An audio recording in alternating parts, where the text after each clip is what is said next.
Hey everybody, thank you for pressing play. Brian is my name, Fitzpatricks Garage, Kildare Town.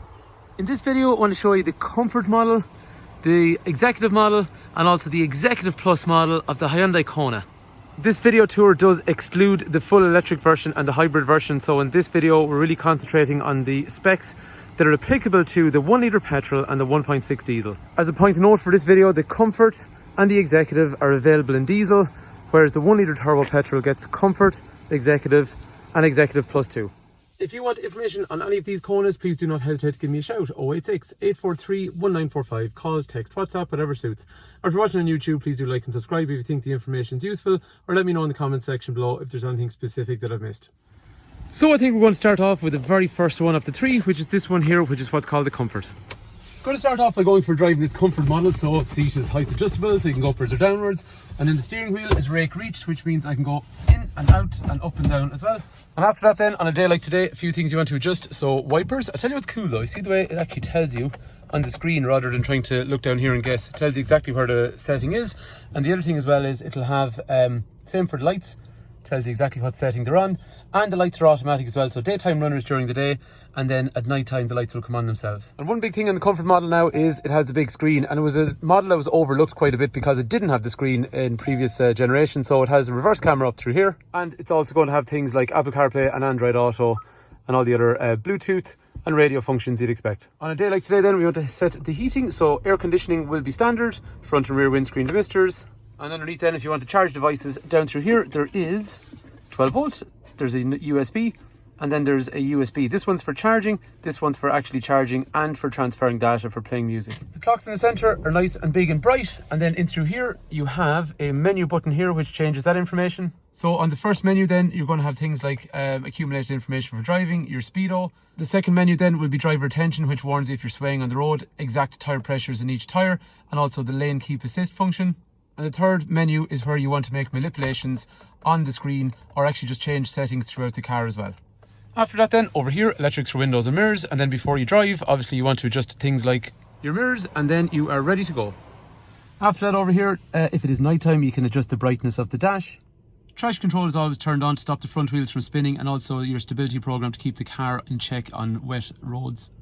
And while we're getting out of the yard, one other thing here, this is an SOS function. So these days on that car, if you have an impact, there is a call center which is based in Europe, that if the car senses enough of an impact, they'll actually call you to see if you need help, which is pretty cool for emergency services. Unfortunately, the weather is crap today, but anyway, so lane change warning. If I drift across this white line here, it'll actually warn me visually and audibly, and it'll tug the steering back into the center to keep me in the right part of the lane. One of the things that people like about these cars is they're not a massive car in terms of the stature and footprint on the road, but they're high and elevated. So when you pump the seat up in one of these cars, you get a nice elevated driving position, so you get the kind of the feel of an SUV without the actual bulkiness. In terms of fuel economy, there's a little warning up here which tells you when to shift gears up in the most economical pattern, and realistically speaking, we're seeing somewhere in the region of 5.5 to 6 litres per 100 kilometres, which is kind of mid 40s miles per gallon.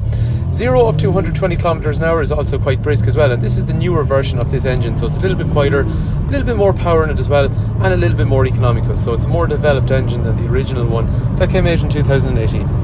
For driver comfort, other things here, cruise control down through there, so press the button, engage it, and then you can cruise without having to use the accelerator, and it's quite nice and relaxing when you're on a longer run where you know there's not going to be any real interruptions while you're stuck in traffic, and you can speed up or slow down using the button. As we talked about already then, there is lane keep safety functions, which are great. Every time you start the car, they're always there, but you know what, sometimes you just don't want them intervening on certain types of roads, so you can turn them off.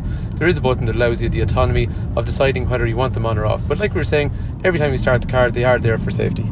Just to point out, everything we talked about so far is standard in every Kona. We're going to continue looking at the interior of this Comfort, but we will move up through the specs. It's a good driving car, and this Comfort really has been a car that was overlooked because it didn't have the screen, because people these days love screens. Anyway, the screen now is really nice, it's easy to use, so radio in through here, media if you're streaming through Bluetooth or using USB in through there. All the other settings are very easy to use, and it's a swipe setup. And I think the fact that it's actually got Apple CarPlay and Android Auto as well is so cool. Again, that really brings this Comfort model into perspective compared to some of the other cars that people would have been looking at, whereas the Comfort didn't have it before. Now it's always got this useful functionality, and it's completely wireless, so you don't have to have it plugged in, so that's really cool. From the point of view of practicality then, The boot is a reasonable size. The reason I say reasonable is it does unfortunately fail the golf club test. So we've had people come in, golf clubs do not work in here, but for most people it suits their needs, and it's also got a setup where you can actually drop it and make it lower. It's got a little bit of storage in through there, and the seats can be folded flat if needs be, so if you've got something awkward, because sometimes we have turned these into commercial vehicles, so there is a good bit of space in the back when the seats are folded down. In terms of the back then, there is 3 head restraints, there is 3 3-point safety belts, there's ISOFIX on both sides, and the interior of the Comfort gets this really nice, funky actually interior, which is bright and much nicer place to be than the previous model. Not that the previous model was bad, but this is just a lot brighter. Clever things on Hyundais, they always have these grooves on the rear of the seats, and it just gives people a little bit more leg room when they're sitting in those areas. And in terms of space for a 6-foot person to sit behind themselves, actually the legroom is surprisingly good. Headroom is good, legroom is quite good as well. And then after that then I have electrics for windows over here, but obviously the back windows and the back doors are child lockable as well. Over here on the door card then, there's also a drinks holder down through there, and there's also a speaker in through there as well. And for anyone that just couldn't see at the time, that is the legroom that I would be looking at sitting behind myself. From driving the car, we've already seen the adjustability of the seat and the steering. There's an airbag here, there's an airbag over there, there's an airbag up high, and the side of these seats have airbags as well, and all these doors in here have side impact protection beams. And there's the functionality we talked about again already, like lane keep assist as well, and anti-lock brakes and emergency brake distribution, emergency brake assist. So overall they're quite a safe car. In terms of how they look overall on the outside, this is the facelifted version of the Kona, and I really like those big daytime running lights on the front, and then the headlights down below that. The wheels on this model are a 16-inch wheel, and there's nice sections of brushed aluminium, but there's a much bigger looking mouth on the front. It's much more aggressive than the one that went before it, and it has black roof rails up high as well, which make the car look nice and tall. You've got those tough black sections around the wheel arches as well, and similarly again up around the rear spoiler there's those sections too, and like what we saw on the front, brushed aluminium continues around the rear, and you've got those funky looking tail lights up here with the indicators and fog lights and reflectors recessed down low. So if we move then up to the executive model here, the first difference I see on the outside is it has front fog lights. So you see down low on the bumper, it has these front fog lights. The wheels then on the executive move from a 16-inch that we saw on the Comfort Plus to a bigger, chunkier 17-inch wheel on the executive. And the executive also has this nice brushed aluminium garnish down low on the doors, which wasn't on the Comfort. And the brushed aluminium garnish matches the brushed aluminium that we saw on the front and the rear, which is standard on the Kona also. The rear windows have a UV tint on the back of the Comfort, however they are a dark privacy glass tint on the rear of that executive. After that then, along the rear of the car, they are pretty much identical, but there's more differences on the inside.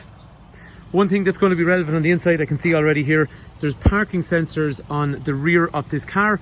And actually one other thing, if you see the way these are black, these have more of a grey finish, so it's more of a shiny grey finish compared to the black. So you see the arches that are on the front and the rear of the car, they have a much more shiny upmarket finish, which is a nice light, well it's actually quite a dark grey instead of this much more matte black that you see on the Comfort. The interior of the car is the same size with the same types of features, however we now have this netting for storage on the rear seats, the rear of the front seats in this executive model. The door handles on the rear of the Comfort model have this grey kind of finish. However, when we move over to the executive, they have this brushed aluminium type of finish on them. Another thing I see there then is the seat on the executive model has lumbar support, so it can harden up the back part of the seat, and like what we said already, it's a darker grey interior. Just to remind ourselves again, the Comfort model had these nice big analog clocks, and the heating controls were straightforward twist turn setups down through here. The executive model on the other hand has this cluster which can be customized into different themes, and it's just, I suppose, a more upmarket modern kind of setup, and I think those clocks are really cool. The heating controls as well are digital now, so twist and turn, warm and cold, and then various buttons over here to manipulate the different zones where you want the air to blow. The other thing as well is the executive model will also have heated seats, which the Comfort model didn't, and they're on both sides of the front. As a point of note for anyone that's asking, the Comfort model has an 8-inch screen, and the executive also has the same 8-inch screen, and this screen, for anyone that wants to know, is a 10.25-inch screen.